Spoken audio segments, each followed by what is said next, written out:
I'm Adam Goldfein. You hear me, by the way, Monday through Friday, if you haven't listened, 10 to midnight, where we talk about all sorts of topics, not just the car stuff. I encourage you to listen if you haven't. I'm also on Twitter at Adam Goldfein and online at adamgoldfein.com. So let's go back and see, Doug, what other questions we have in the audience. Talked earlier about dealer's remorse. We have a Class A example of buyer's remorse right here with Elaine. Oh, Elaine, I'm sorry. What happened? No, I'm actually a member of Associated, and I use their car buying service, which I really like. But last February, I was offered to drive a car home to see if I liked it, and I decided not to. But when I went back the next day, it was sold. So I settled for another car, and I really don't like the car, so I don't. It's kind of like a lot of people think of their high school boyfriends and girlfriends, and they didn't act, and then the guy got married, and they find them on Facebook, and then they go and they look at what's sleeping in the bed, that sort of stuff. So what we're saying is that the car you bought, we want to trade out of, and that's as simple as it is. You can sell, and here's a tip people don't know. You can trade any car, whether you bought it and it's paid off, whether you still have a loan on it, or even whether you leased it. I'll tell you something people don't know. So about 20-25% of America leases cars. You can get out of a lease just as easy as you can get out of a finance. All you're doing is the same exact movement. You call for a payoff, how much do I owe, and you look up the value. So if the value is $20,000 and I owe $19,000, then I actually have positive equity. I have $1,000 to work with. If I look up the value and it's $20,000 but I owe $21,000, then I have $1,000 negative equity. And so whether or not it's a lease or a finance, you can always get out of it. And let me ask you a quick question to the folks at Associated. If I have a loan with you guys, how hard or how easy, Scott, is it for me to get a payoff? How does that work? You can simply give us a phone call, and we can print off that payoff for you and mail it to you, fax it to you, quote it over the phone, however you'd like us to get that information. And typically, do you give them the payoff and then say it's good until, and then how much it would be depending if they wait? How does that work? That'd be a 10-day payoff that we give out. That way it gives whoever's going to be sending the check to us, it gives them that 10 days to get it to us through the mail. What does it cost to find out what my payoff is? There's no charge. Okay, so if you ever have a loan, anytime you can check your balance, right? And then you can compare it and see, hey, do I want to get out of this car or I don't, and make a decision. Here's a quick rule on negative equity.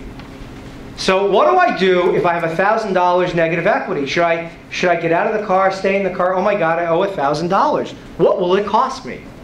Okay, if you have good credit, it's going to cost you $20 a month for every $1,000 in negative equity you roll over. Remember I told you at the beginning there was a $200 for every $10,000?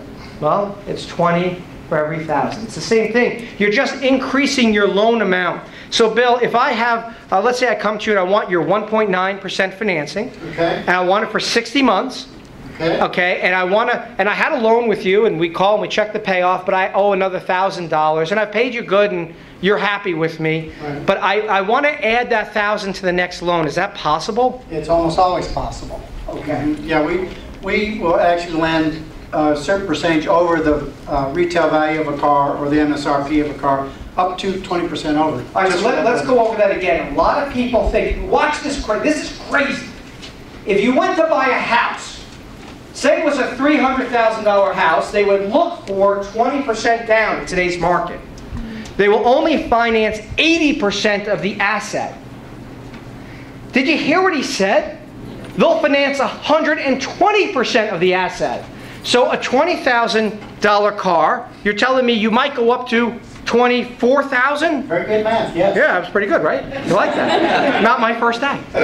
So what's that $4,000? What could I use that for? How does it work? Well, it could be for the negative equity, taxes, anything that involves the price of that car. Right, so you don't have to necessarily come with cash. So let's say I wanted to put a sunroof in the car, and the dealer was going to install the sunroof, or I wanted to buy a warranty, or I wanted to buy gap insurance. I didn't come to the seminar, but I want to buy it. Or I want to pay my sales tax. I said, listen, I just want to come in with my pen, and I want to sign, and I want Associated to do it because it's 1.9. I don't want to put on, why put on a credit card for 10 or 15%? I'll put in my car loan for 1.9%, and you guys give the flexibility. That's right. Okay. Kind of interesting, right? You didn't know that. Didn't know you could do that. remember we've been giving away their money all day, right? Take their money. That would be my advice. A question for Mark about a particular type of dealer. Recently, well, not even recently, but over the past 10 years, the no haggle dealerships have popped up. Their prices, are they kind of comparable to what you should pay for a car, or do they just use no haggle monitor just to basically get you in there, because a lot of people are scared to deal with car salespeople and just buy the car because it's no haggle? Yeah. So let's first clarify between no haggle and no hassle. Some dealers will advertise no hassle, which just means we're nice. That's not anything to do with the price. That's just like, when you hear these guys like, we're kind and we're nice. And I'm kind of thinking to myself, aren't you supposed to be kind and nice? Like, I don't get that as a tagline. But anyway, so you want to make sure we're talking about no haggle, which is another way of describing a one-price dealership. That is correct. What's an example? CarMax. There's an example. You go in, the price is the price, whether it's me or it's Martin, whether it's me or it's Scott. Price is the price. They won't negotiate the price, not even a penny. So the question is that a good price? Typically, yes, because they have to put out a fair price in the marketplace. Ask a follow-up question. Is it the cheapest price? The answer is always no. So you've got to decide for yourself, well, am I willing to pay a fair price because the idea of negotiating is more uncomfortable, or am I willing to go to Mortal Kombat because I want every ounce? Okay, and depending on your personality, that would drive where you choose and how you choose to do business. And I'll tell you, very important, and we don't talk about it often, it's important who you buy a car from. The dealer's important. Dealers will go out of their way to super serve you. You need to find the good ones. How do you know if the dealer's good? I want you to imagine you go in a restaurant and you know their health certificate? Imagine you went in and the health certificate said a D. Would you eat there? No. What if it said an F? Would you eat there? No. What if it said A+? Yeah, the kitchen's clean, right? Well, dealerships have a score too. Oh, here's a little tip. It's called a CSI score, Customer Satisfaction Index. You know who scores them? The manufacturer. They contact consumers independent of the dealer. They don't trust the dealer.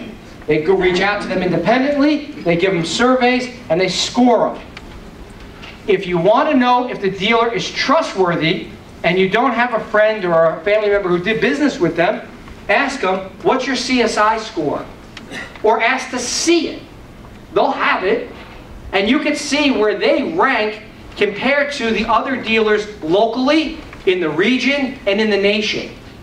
Okay? And you can see, it's like the health score at the restaurant. Do they keep their word? Right? Isn't that what you're looking for, a fair deal? Do they keep their word? Am I going to have a problem? Okay? Do we have another question? No? Yeah, Latrice has got 2 questions about buying double here. All right. First, I wanted to know, is it possible to buy 2 late model cars, 5 years or younger, for $20,000 to $25,000? And if so, where would you start looking? It's always possible. The place I would start would be Auto Trader, because you could really quickly say, okay, I want to see the entire Metro, and I just want to go by price, and I don't care what it is. I just want, say 2008, or newer, and I want 25,000 or less, and I could just very quickly see what's for sale in the marketplace. But once you start there, then we can't assume, because we talked about during the break, what if a car is damaged, or its warranty history, or the mileage, because used cars are unique. They all come with a history, and you want to make sure that you don't overspend on a car just because the price is cheap. Does that make sense? So you don't want to overpay for a car. You always want to make sure you've compared the price they're asking to the market value, and you want to make sure you've done your work to know, all right, no accidents, that it hasn't had lots of repairs, and then I'm getting something of value, because you're going to be investing $10,000, $20,000, $30,000 depending on how much money. It's a lot of money, and we want to make sure that we minimize our risk, okay? Okay, and then a second question. Yeah. Do you have to have established credit in order to get a good deal on a loan? Well, let's first throw it to the guys at ACU. What do we do when somebody has little to no credit? Well, actually, we have a program called the First Time Buyers Program. If you have no credit at all, and you have a stable job for over a year, and you have a down payment of 15%, we probably can make you a car loan up to $18,000. And now so what does she do if she has no down payment, but she finds a new car with a rebate? Does that work?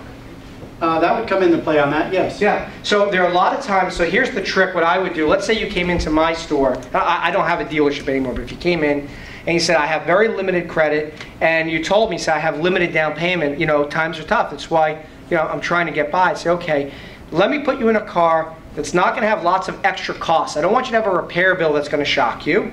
I don't want you to be paying a lot at the pump, and I don't want you to be paying a lot for maintenance. Let's put you in a newer car with a warranty. The other cool thing is a new car will have a rebate. The rebate becomes a down payment. So when I put your application into the bank, that $1,000 rebate is $1,000 down payment by you. So it looks like you came up with money. Okay? And then the finance company can say, okay, we're financing a little less because we're financing $1,000 less, and we'll go ahead and we'll approve the loan. Right? And I also might add, we would waive the down payment and the employment for 1 year if you have college diploma. Oh yeah, and that's another great thing. People, listen, college degrees are loved. They have a very good rate of payment. There's a great history rate, right, when it comes to... Exactly. Yeah. Right, that shows that they've had that motivation to accomplish their goal after a number of years, so with that diploma. What else do you look for? You know, I've been given my secrets. I'm going to ask you guys for secrets. I'm going to put you on the spot real fast. Give me one or two things that the average person might not know about applying for a car loan. Well, I was talking to a gentleman just a little while ago about things to do to really help him with his credit score. And one thing is not only paying down the credit card debt, but in a lot of cases leaving that credit card open and not necessarily closing it afterwards, because part of the scoring goes into the depth of your credit. And when you close out a credit card, there goes part of the depth of your credit right there. Yeah, you always want to leave your credit cards open, and you want to try to keep your balances below 30%. If you have 2 or 3 cards spread it, that looks better than spiking one card up higher. I'll give you another one. I'll put these guys on the spot. You want to watch them sweat? Let's watch them sweat. All right. If I get a newer car, is my interest rate higher or lower than an older car? It would always be lower. The newer the car, the lower the rate. Isn't that amazing? People sometimes don't realize. They think, what's the difference? I'll buy this older car. That's fine. You're going to have an older car. You're going to have more likelihood of repairs. And honestly, every bank in the entire country will charge you a higher rate.